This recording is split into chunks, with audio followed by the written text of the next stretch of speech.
hancan gökten yere vuran güne karşı doğan ay verilhin. Utıcı bari sen zaten bizi kahane ulan ya verilhin.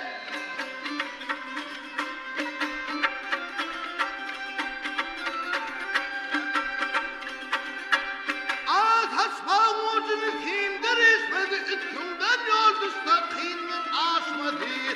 Ağzın ağı hayal verdim, çeşmedi, aynı baktığımla güzel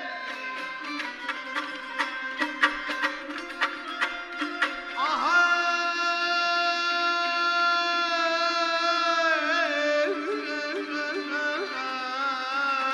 her kim iş olsa ona pir derler, der oğlum derman bir dilleri. Aha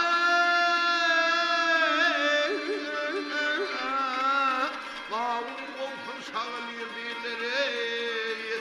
Ağvalı benimle tayyizan bedir.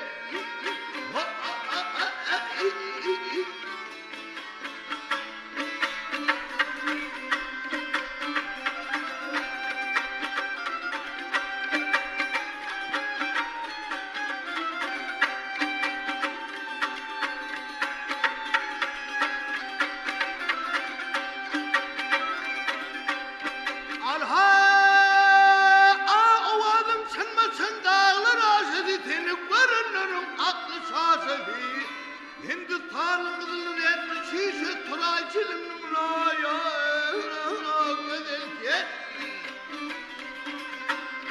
aha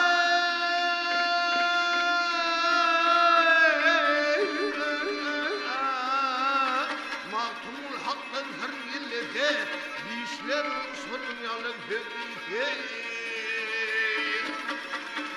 aha